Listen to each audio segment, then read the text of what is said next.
This is the second presentation. I think last summer I gave a seminar, and that was on decentralization of irrigation. This is decentralization of another natural resource, in this case forest. So it's sort of a theme that sort of I'm trying to develop on, which is broadly speaking, political economy of natural resource management. This particular project is on forest conservation, and it's a joint work with Gaurav Chitlunkar at University of Virginia. He's actually from Pune, and we did some of this work here in this city. Anyways, so let's get into it. All of you probably already recognize that governments around the world increasingly have to balance their economic development aspirations along with conservation goals towards natural resource conservation and climate change specifically. And this trade-off between pursuing development vis-a-vis protecting nature, this trade-off is particularly stark in the global south, in the developing countries, right? Especially a country like India. If you look at forest specifically, something that we are focusing on, this study by Reddy et al. Show that India lost about more than a quarter of its forest reserve from 1930s till their data is 2030. So that in those 8 decades, so that's a big magnitude, losing more than a quarter of forest reserves. And subsequent work has shown that in economic development, especially mining and other these kind of big projects, development projects, activities are an important contributor in this degradation of natural resource and forest. Okay. Now, the question we want to answer is, to what extent the governance structure surrounding usage of natural resource and specifically forest can shape its optimal use. Okay, so specifically, we want to examine the role of decentralization in the context where legal use of forest land for economic development activities requires government approval in the context of it.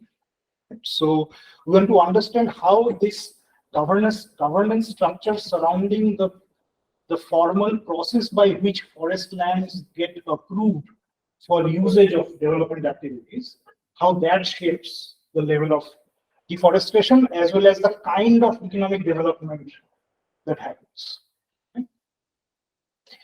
Now, India is a sort of an interesting context in this sense because, as I mentioned, any economic development activity that requires usage of forest land requires formal approval from the government.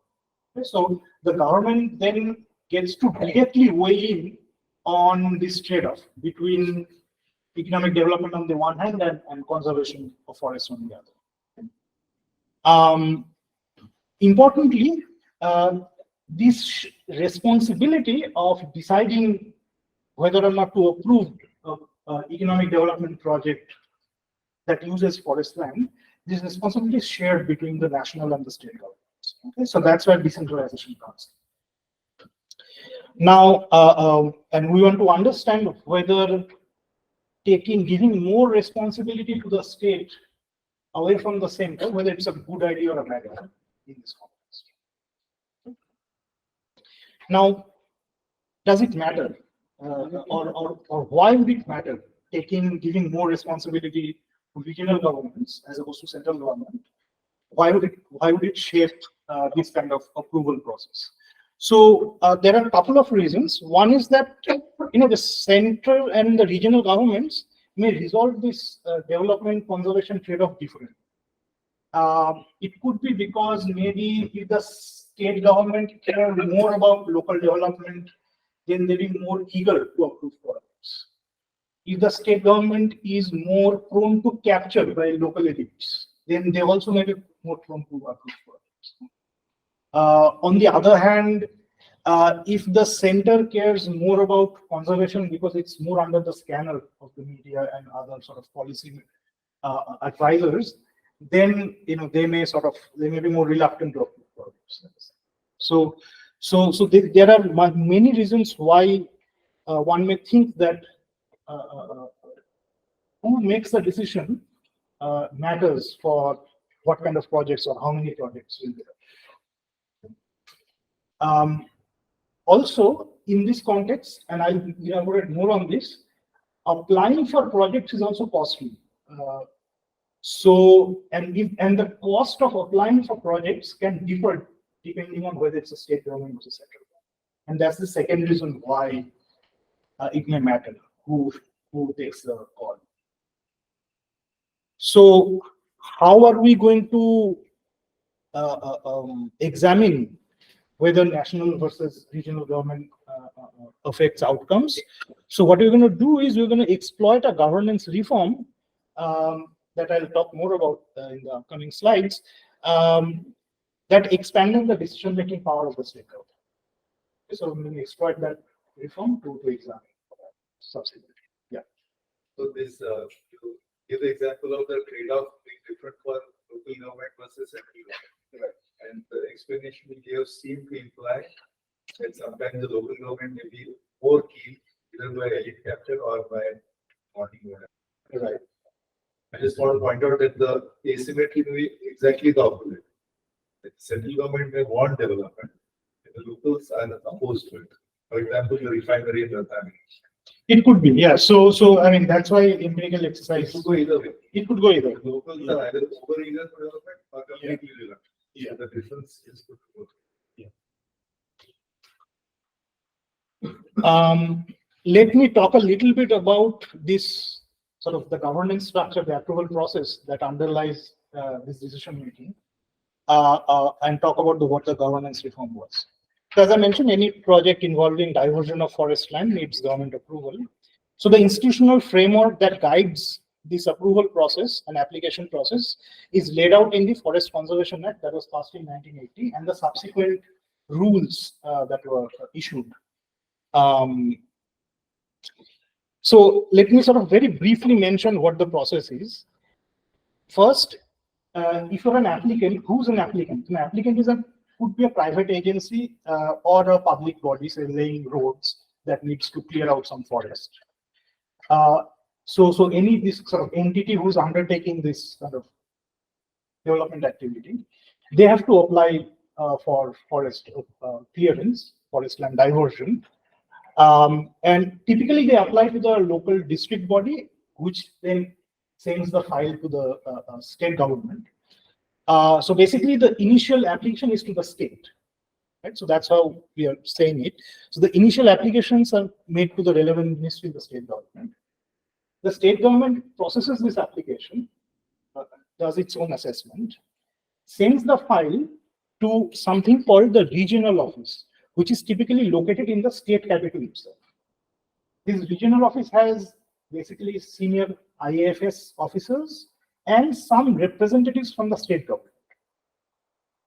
If the project is very small, meaning less than 5 hectares, there is just one senior official who takes the call, approved or rejected. It will not going to consider those projects. If the project is above 5 hectares but below 20 hectares, then there's a committee which has state government representatives in it, sitting in that regional office, who takes the call. If it is above 20 hectares, then they do their own consultations and make their own assessments, and then send the file to Delhi, where the Ministry of Environment and Forestry, they take the final.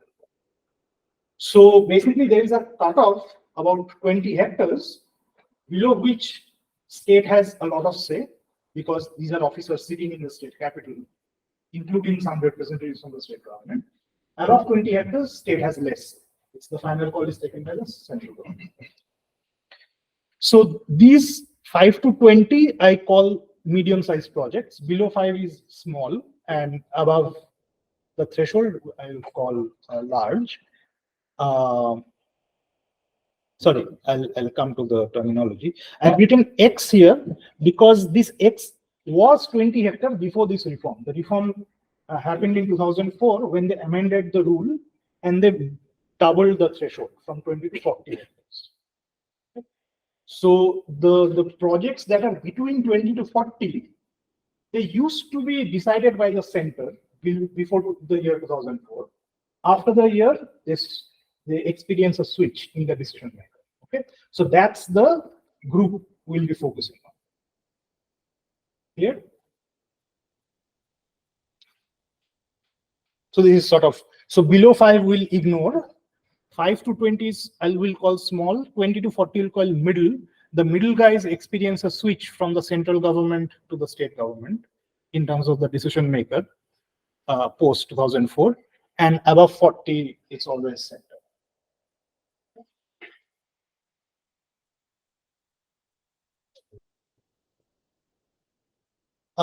So what do we do? So first, the main task we do is we compile the universe of project applications and government decisions since 1980 onwards. And that sort of forms the core of our data set.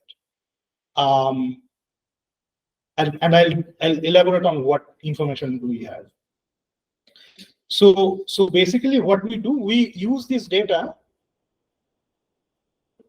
to establish certain empirical facts about two important outcome variables that you're going to consider. One is applicant's decision to apply, and the second is conditional on applying whether the government approves it or not. Now, as I mentioned, application is a costly decision because these user agencies, the agencies that apply for approval, they have to do a lot of paperwork to apply. They have to provide a lot of detailed information about the type of trees that are going to be cut down, the exact map of the area with very specific resolution. They have to go and meet the IFS officers, give justification why it is necessary to cut down. There is no other way to do the project but to cut down this part of the forest, and so on. So it takes a lot of time and resources to actually apply for this project. And larger the area that you're planning to cut down, the more is the application, the more costly is the application. So I cannot just simply tomorrow fill up some form and say I'm going to cut down some forest. It's too expensive, right? So not everybody is going to apply. So they have to sort of think about what is the chance that my application will get approved when I make the application decision. Okay, so the choosing to apply is an endogenous choice. And we're going to see whether the type of applications and the nature of application changes, the mass of application changes subsequent to the reform. Okay, and we're going to look at government approval decision conditional on apply. And then we're going to model this application decision and the subsequent approval decision by the government. And we're going to structurally calibrate that model using this data to uncover the parameters that we are interested in, specifically how much weight the two governments put in on development or approving projects vis-a-vis conserving forest, and the applicant's cost of application for to the central government vis-a-vis to the state government. Okay. So that's sort of is the main analysis part.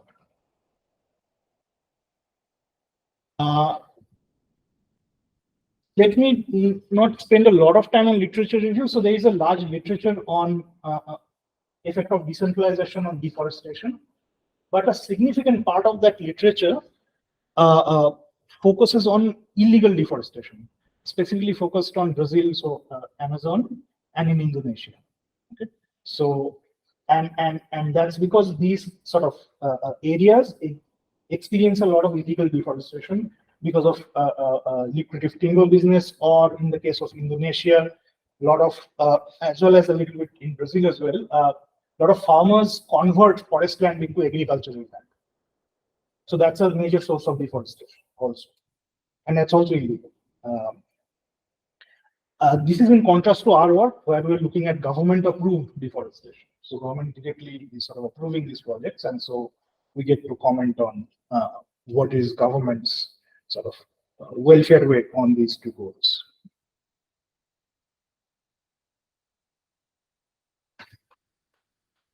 Let me say a little bit about the data. So the data source is the Ministry of Environment, Forest and Climate Change. We have project level information from 1980 to 2019. If I look at, so this is the universe of all applications that was submitted to any government. So even if is the state government deciding, all files finally land up in this Delhi office, right? So they have the full list of files that they have put up on that. So if I look at the entire data set, that's about 60,000 applications. However, if we look at projects that are above 5 hectares, that's about 13,500. So a really large number of projects are basically very small projects, which we are ignoring for our analysis. These are basically projects, so for example, if you are constructing electricity transmission towers or cell phone towers, you need tiny plots of land, but many such tiny plots of land, right? So, and each of them has to be a separate project. So that's why there are a lot of very tiny projects. So for each project, what do we know? We know the application date. We know the size of project, so how much land is being converted. Location in terms of state and district. Type of project, so irrigation, mining, and so on. Approval decision, importantly.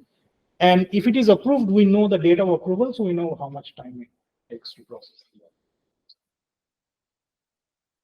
We're going to focus on projects between 1990 to 2009. Why 1990? Because earlier projects, it was not clear exactly whether they followed the rules laid out in the law. But there was a rule book that was basically released around 1990, which clarified all these rules. Subsequently, the application process followed. So that's why we're starting at 1990. We end in 2009 because in 2010, the National Green Tribunal was set up, and it was a big shock to the system. So a large number of projects subsequent to the NGT started getting rejected.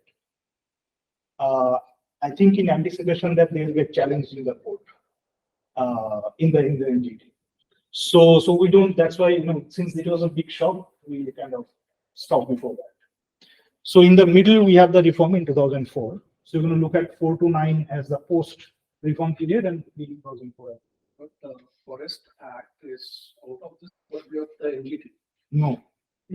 No. There are a lot of projects that you can now challenge the decision of the of these approval decisions. The citizen can challenge it. So, for example, one of the requirements which is often not followed is that the user agency has to provide some money as a compensation. It's called a compensatory afforestation fund. There's a short form called CAMPA. Most user agencies don't, and even if they send over the money, the government don't utilize the money. So there's a lot of challenge on those grounds, subsequent to 2010.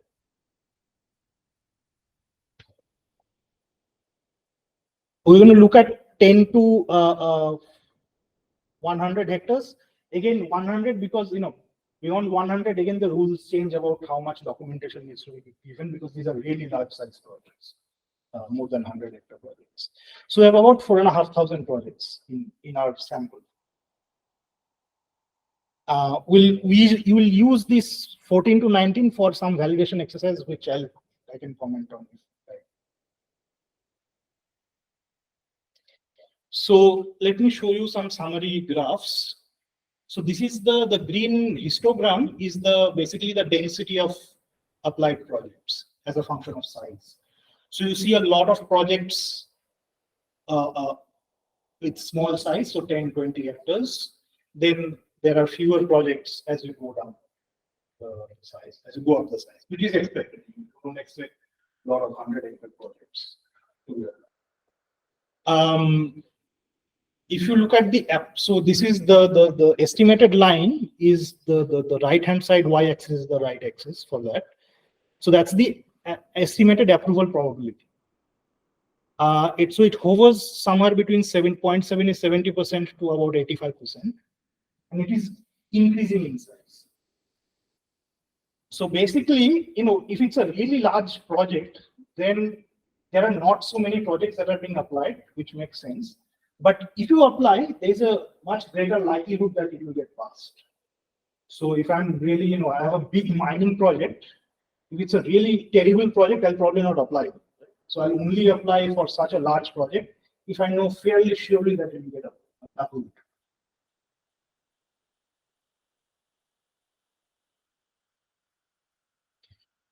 This is the time trend of the total forest area that was applied to be diverted. Okay. So in the early 1990s, it's about 3,000 to 4,000 hectares per year. By 2008-9, it's about 8,000 hectares. So it doubles.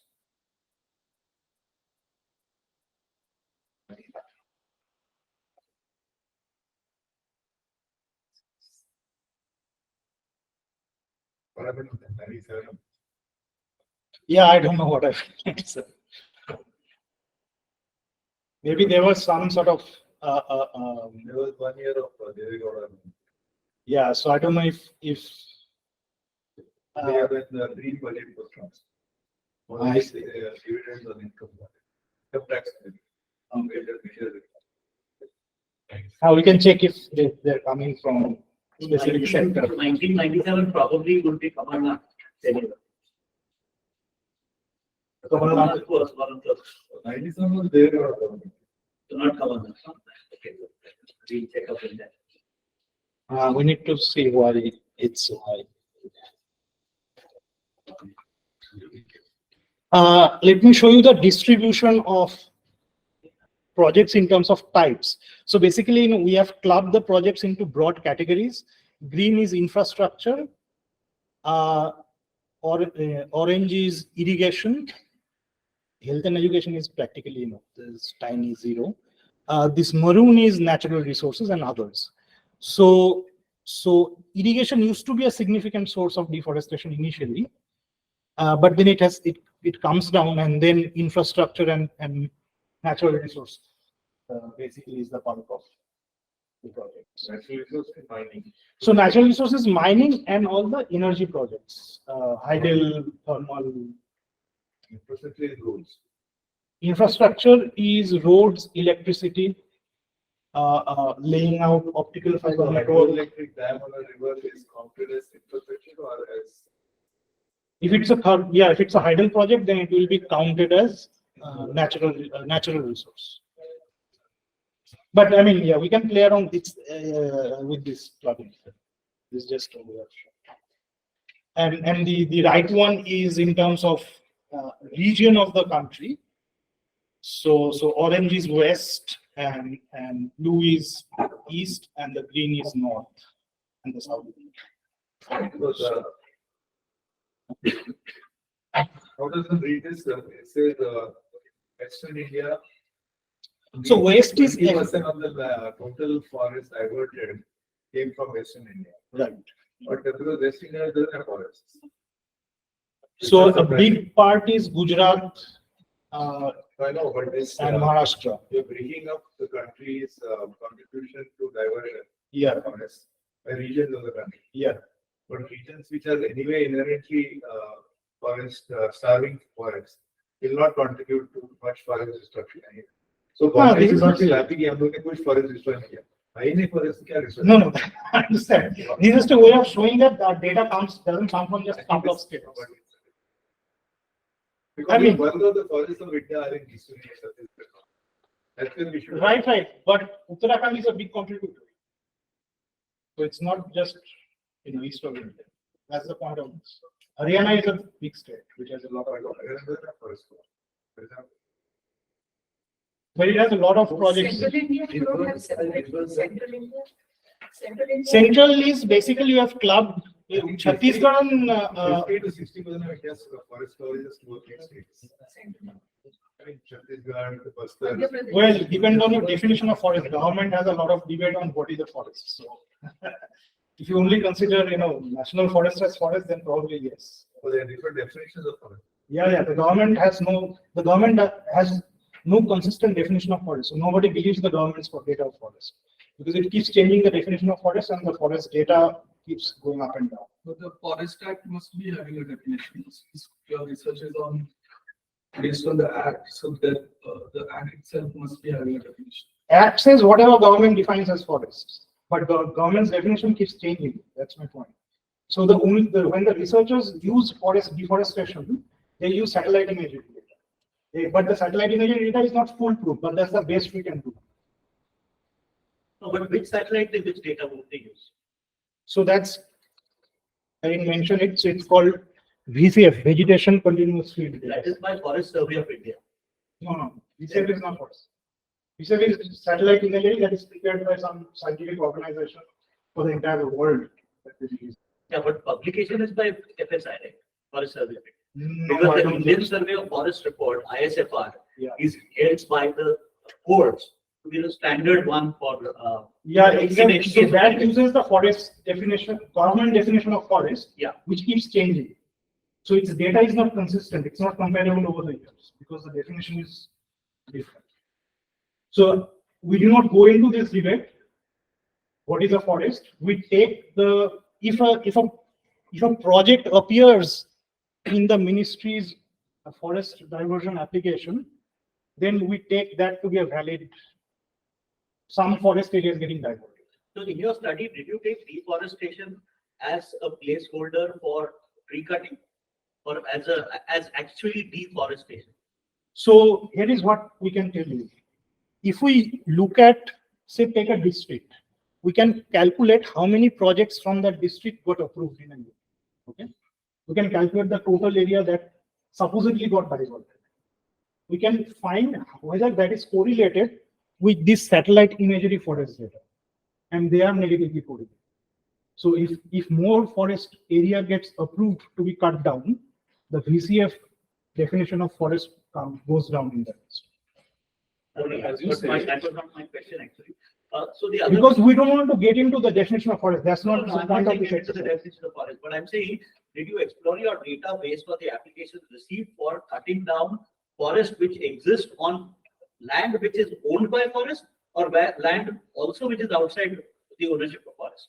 We don't care as long as the government is saying that the government has decided to take a decision on a project which requires, according to both applicant and the government, to be a forest land. We take that to be a valid exercise. So for example, there is a lot of land owned by the irrigation department which needs to be deforested.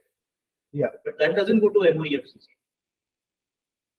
Again, as long as it appears in this forest diversion exercise, since it's recognized by both the applicant who's applying as well as the government that this is some forest area that needs diversion and hence needs approval.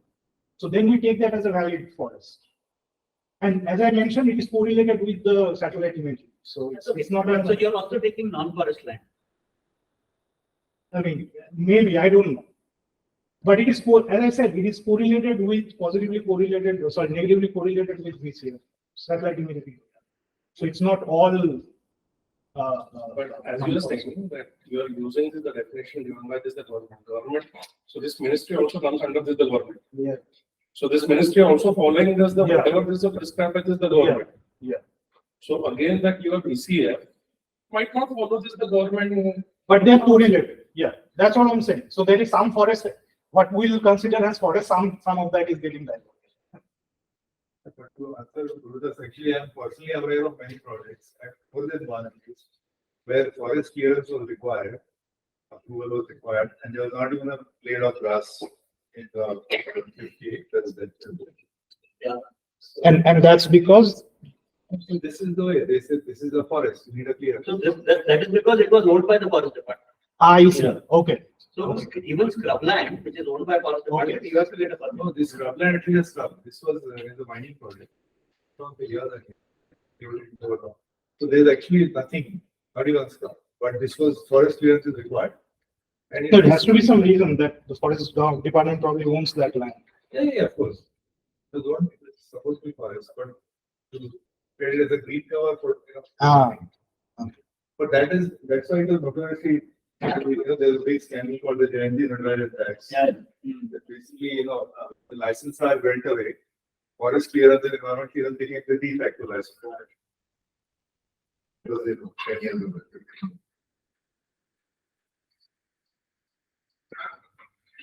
Okay, so let me say let me now go to the analysis part. So as I mentioned that deforestation or decentralization can affect this deforestation vis-a-vis development via these two channels. One is that if the application cost differ across state versus center, then a different pool of applicants who probably, suppose, let's say, for whatever reason, it's easier to apply to state than to center. Maybe you have to do less paperwork. I don't know. So then there might have been applicants who would not have applied to the center, but now would be eager to apply to the state. Right? So the pool of application will change when the decision maker changes, if the cost is different. That's one reason why deforestation can change. The second is, of course, if the state itself may care differently than the center, then also. Right? So there are these two sources. Yeah. And both reasons would induce different selection of projects into being applied. So the cost is easy to understand. But let's now say the cost is identical, but the state is more willing to approve projects than center. Even then, there would have been projects that wouldn't apply for center, but would apply for state. Okay. So that's and this different selection of projects into being applied will affect the average approval probability, right? Because these are different type of projects. Maybe they are worse quality projects. It's not a priority that easier to get forest clearance approval approved in Tamil Nadu. So is this you model it as an a priori knowledge available? No, I'm giving an example. I'm saying if they're different, I'm not saying state application cost is lower than higher. Data will tell you that. I'm saying if they're different, then it will induce different applications, right?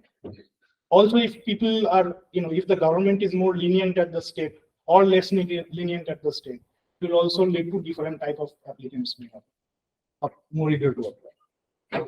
So now the issue is that I only see the applications that are being applied. I don't see the people who decided not to apply. Right?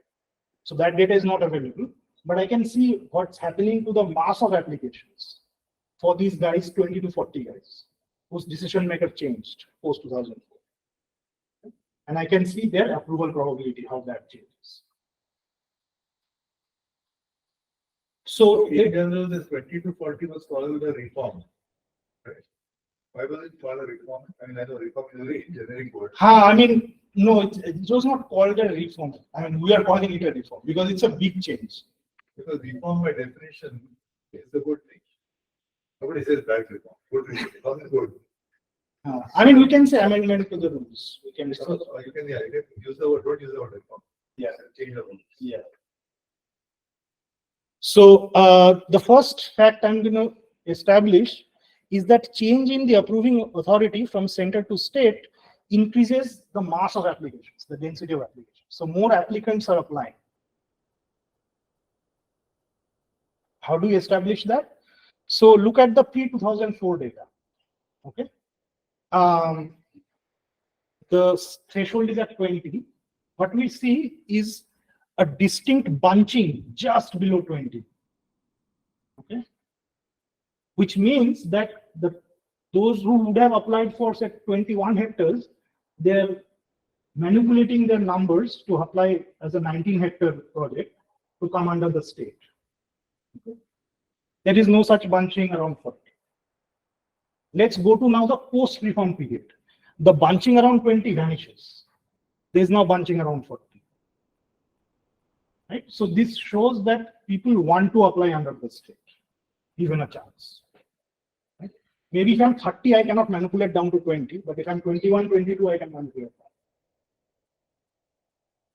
In fact, we see that in the entire CDF. So if I draw the CDF of the size, we see between 20 to 40, the mass goes up, but not below 20. Below 20, they are similar. So more people are applying under state.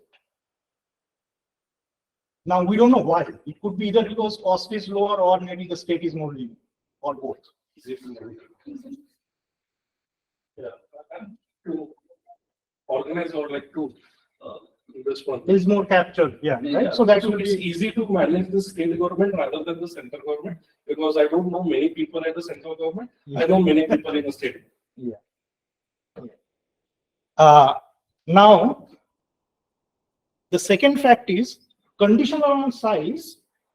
Average approval probability of those applied projects is lower under the state than the center. So that's a bit puzzling. More people are applying for the state, but conditional on application, approval probability is lower. So how do we establish this approval probability? So we run a linear probability model where the dependent variable is if approved or not for project I in state S. Middle is the 20 to 40 guys at the middle, and post is post 2004. So we are interested in this coefficient, middle times post. Okay. So beta 2 is the change in the probability of approval for the middle projects in the post period. That is negative. That is negative. That is negative. So it's about 8 to 9 percentage point drop in the probability on a mean of 67% approval. But where is the size? Say conditional size. So middle is so middle is a size category. That's Yeah. And we have, we are effectively comparing projects within state and within categories of projects. You're not saying across all sides. For this, yeah. Right. So now, why that might be happening? Either because that the state is maybe more stringent in approving projects, that one possibility. The second is maybe the state is not stringent. Maybe it's equally stringent or more stringent, but it is getting worse quality applications. Right? So suppose you look at two teachers offering the same course, and one teacher has a higher students under one teacher has higher average grades than the other. You can't say the first teacher is more lenient than the other. It could be that the other teacher is unlucky, got a worse pool of students, right? So just by looking at approval rate, you can't comment on who's more lenient and who's more strict, because there is this selection of application happening before. So that's what complicates our job in terms of saying who's more strict. So that's why we need a model. We need to fit in a model to estimate these parameters. And you're able to answer that question. Yeah. So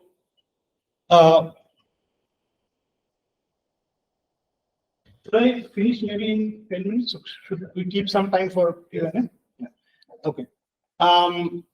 Let me say a couple of things and then I'll end. One is, so far, both these results, none of these tell us that the state cares about this trade-off differently than center. It could simply be that the state is equally stringent as center. It's just applying to state is less costly. So it is getting more applications and bad quality applications. That's why the project approval probability is lower, right? So that's why we show one piece of additional result to suggest that maybe state also cares about projects differently, different from application cost. So that's this, which is that this average approval probability depends on the project's location characteristics. So what we do is we bifurcate the sample of projects that are coming from districts which already have a high forest cover at the baseline, vis-a-vis districts that have a low forest cover at the baseline. forest cover based on this VCF definition, satellite imaging. Okay. What we find is that if it is low forest cover projects or projects coming from low forest cover districts, this interaction term is actually, if anything, positive. So the state is more likely to approve projects vis-a-vis center if the project is coming from a district which doesn't have a lot of forest cover. If it is high forest cover districts, that's where it is negative.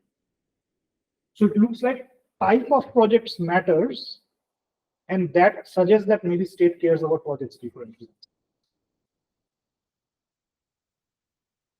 So just to answer finally the question, so there's a model that sort of goes behind answering this question.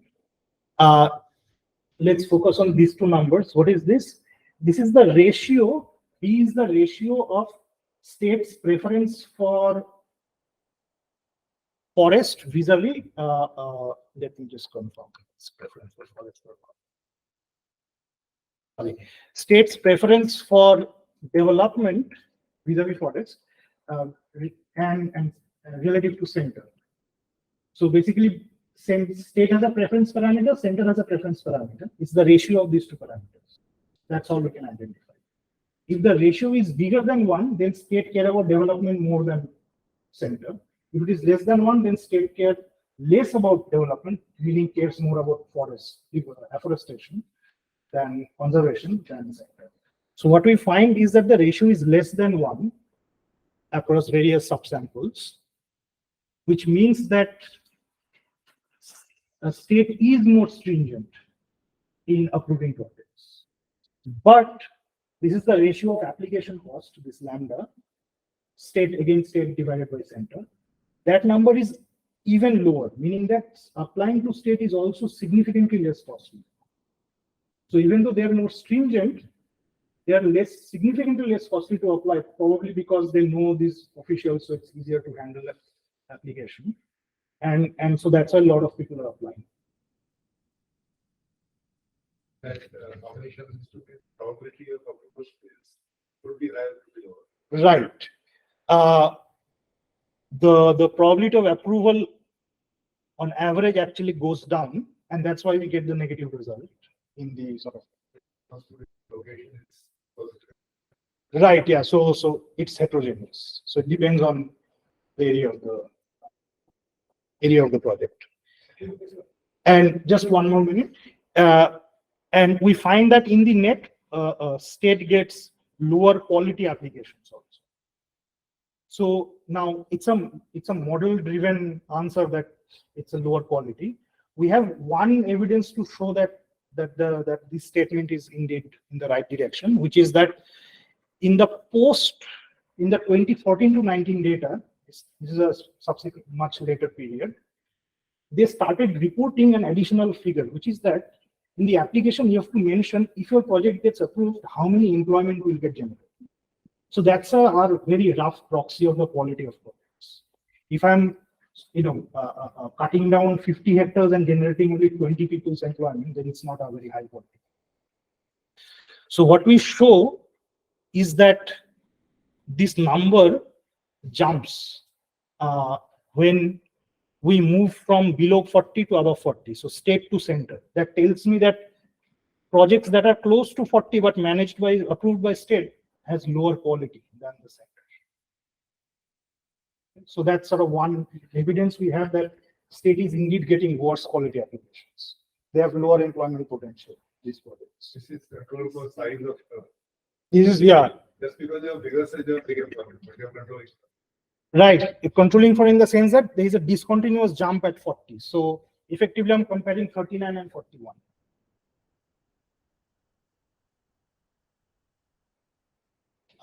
Yeah. So let me end by saying that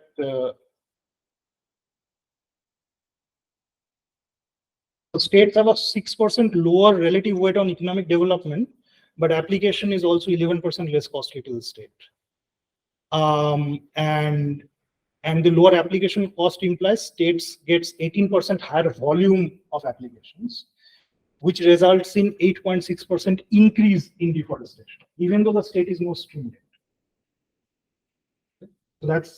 So we get a negative result, which is that decentralization seems to be worsening conservation, and it's partly to do with what Vishal was pointing out, which is that it's to do. So how do we know that it's this kind of corruption angle that's there? So interestingly, not all state capitals have this regional office. So basically, some states are clubbed, nearby states are clubbed and have one state capital as a central agency.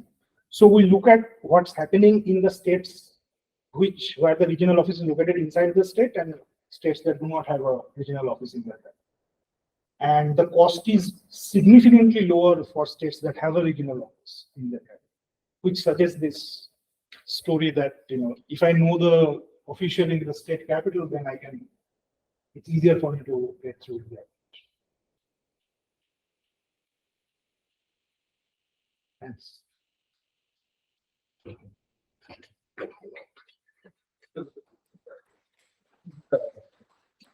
Lower quality is not, what do you mean?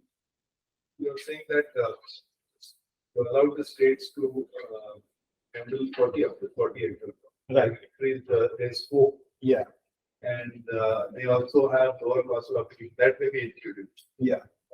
But that these two together still don't, it's not obvious to me why the quality of applicants works. So my sense is that, Recognition only in terms of employment period. right.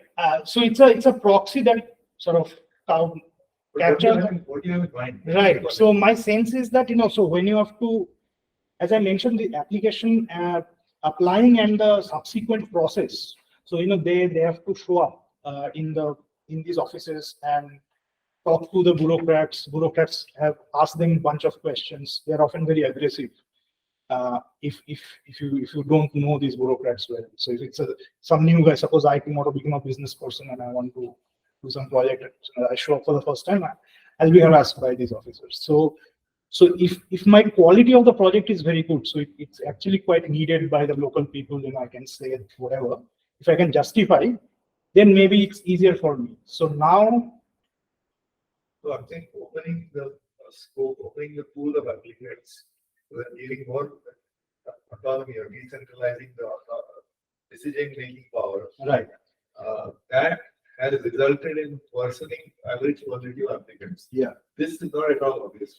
So that's happening precisely because of this kind of reason, that fewer people know bureaucrats in Delhi than in the state capital. So that is you're using the anecdotal story.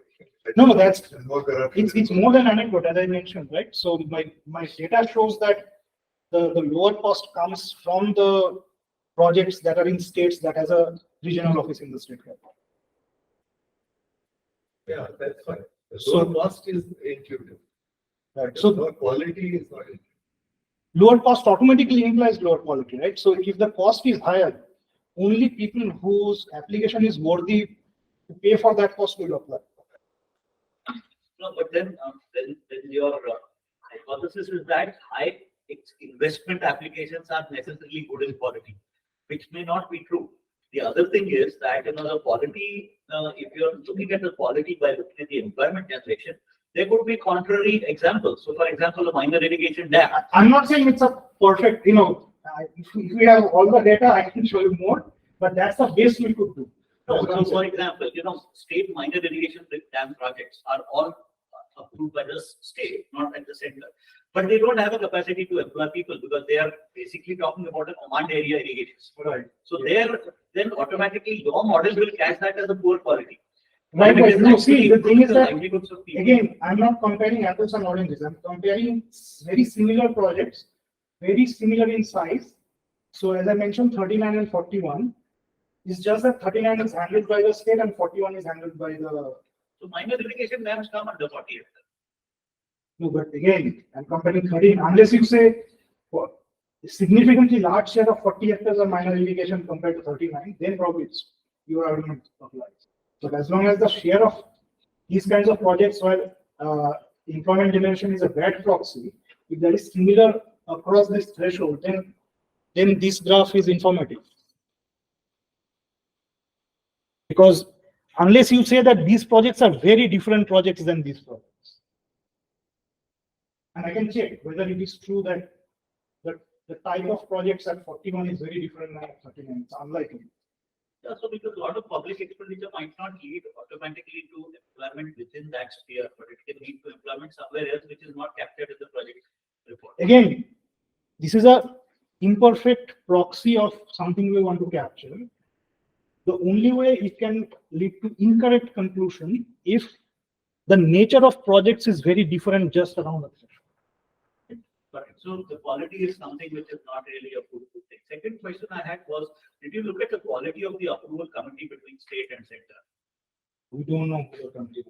Right, but what is the composition? Who all are on the approval committee? Oh, these are basically people. So these are various senior IFS officers. So, chief conservator of forest and those kind of positions. In state In state. and central? Central, they say the state ministry. I don't know whether they form. So a that specific might be a committee. good idea to check out, because in state, essentially you would have the CCF and above Yeah. who are in the approval committee. But in the center, you would have somebody who has got much more experience and much more mature in looking at dealing with projects which are above 40 plus. Right. So there the pool in the approval committee also significantly, if you are unable to control for that, then maybe some of these state and central findings might be questionable. Could be, yeah. But again, all our identification comes from comparing projects that are very similar in size. So, Yeah, but size is typically one point in the criteria, right? I mean, there are many. no, again, all your argument is right. My point is that all these other criteria moves continuously as a function of size. But the decision maker jumps from state to center when you cross the threshold. Right? That's the idea behind this company. One proposal reason. No, one proposal reason as per the law that they have to submit is the cost benefit analysis. Okay. Yeah. At the center level, yeah, because of this, the new act is the NGTs also that they have to submit the cost benefit analysis. Otherwise, that this is not approved. It is law. It is given in law. I don't know. I think it's what you're talking about is impact assessment. Yeah. impact. So forest right actually doesn't require impact assessment. So that's under environmental law. So there are a small subset of these projects are subject to environmental laws for which they have to do this. Generally, if Forest Conservation Act doesn't require, in fact, that was one of the complaints of the lot of policy advisors that these are, and that one of the reasons it doesn't have it because IFS officers get to have a lot of say. Unlike in case of impact assessment where it's sort of there is a third party assessment that's done. Here there is no third party assessment required. So IFS officers have a lot of say, so they have a vested interest in not allowing impact assessment.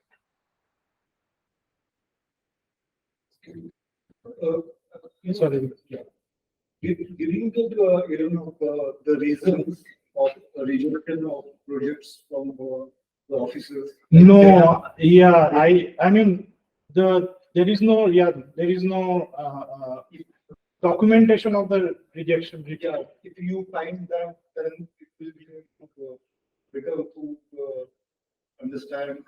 So yeah, what we have to I think do is try to get hold of one of these officers and get them to talk and informally know what are the typical reasons. Informally and formally, like measure of projects are rejected by the state authority, and if they mention what are the reasons, then you can club it because of the deforestation or because of environmental issues or any sort of thing. Then you can club it and then we can we can analyze the impact. Maybe. So. Okay, is it possible for you to get from your data if a company is doing something like this, which is applied 2 times Yes. for a Yes. plot of land, Yes. 39 hectares, 39 hectares? So you can find that, because I find it easier to go to state boundary. So you are finding something like that. Okay. Second is if people are in applicants may find it easier to go to state government also because of more certainty. even if the cost is somewhat high, because they can manipulate, maybe they have to right. pay more money, but they are more certain Right. that they will Yeah. get the, Yeah. the approval. So certainty could also be one of the factors. Yeah. Higher Not, probability not, of- higher yeah, probability of. yeah, yeah. Or certainly Certainly. higher probability of. Yeah, yeah, I'm saying that. So that could be, even if the cost is somewhat higher Yeah. at times. And thirdly, you're using employment, but, instead of employment, why not just use investment, which is more certain? Because every project proposal But the will have report- investment. And employment, you can't say, it may not be the same. over I'll check if the different- report, I don't know, I'll check if the report and expected project cost or something. I think investment ought to be there.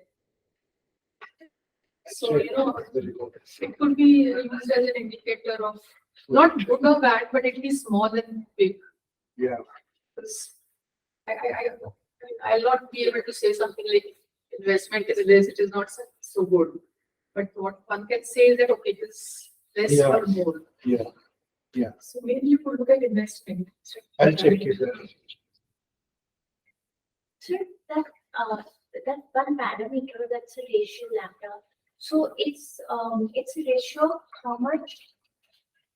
It's a ratio of the project's cost to the state vis-a-vis center. So 0.88 means the cost is 88%. Cost to state is 88% of the cost to center. So about 11 or 12% lower cost. And that is what is implied as how much they are more, tilted towards. Applying to the state. Yeah. This is the funding share. It's cheaper to apply.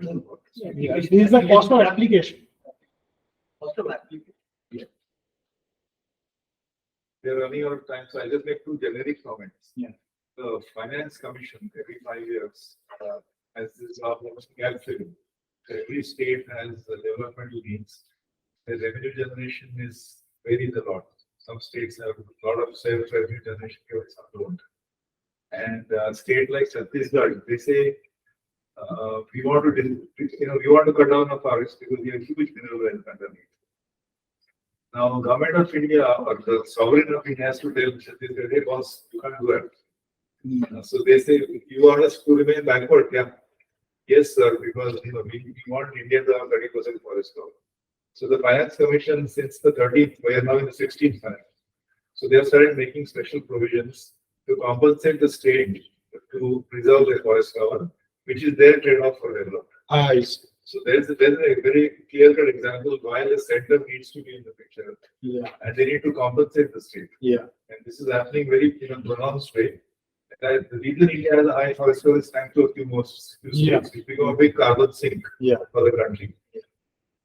So that is something that is a general comment of this kind of research, because the center is fully aware and cognizant, and there is an elaborate constitutional mechanism now since the 13th Finance Commission to now provide increasing compensation to states to remain quote unquote backward. The second comment I have is actually the one thing which I found counterintuitive. I think there are a couple of things which are counterintuitive, but this one is, as you're saying, that actually, if what Gurdas was saying, there are more mature, experienced, and expertise is available at the center. So one would have expected their scrutiny to be more stringent. Right. But you are finding it the opposite. Right. You find actually the scrutiny is more stringent and stringent. Yeah. So this is very counterintuitive, but that's good. So every paper has something counterintuitive. But then that means I have to now explain why. No, that's okay. Data is simple. So what you're saying is that India is now going to follow the NCAPES, NCAPES, the Natural Capital Accounting and Valuation of Ecosystem Services. They are doing that. So at the center, which means Chhattisgarh will be paid for that compensation. But not enough. Yeah. It's still a backward state. They say that why are we being penalized? And the second question is, what will we do with the money if we don't have the infrastructure? That is the question they ask. But that's where the role of the center is very important. Yes. Yes. They are able to create this Coordination create the across. local. So one argument from your paper is the policy implication is that leaving it to the states or local authorities is ultimately destructive, detrimental to entire society. Right. If you care about Yeah. public goods like Yeah. clean power and carbon sinks. Yeah. So therefore, more centralization. But don't tell it to Mr. Modi here.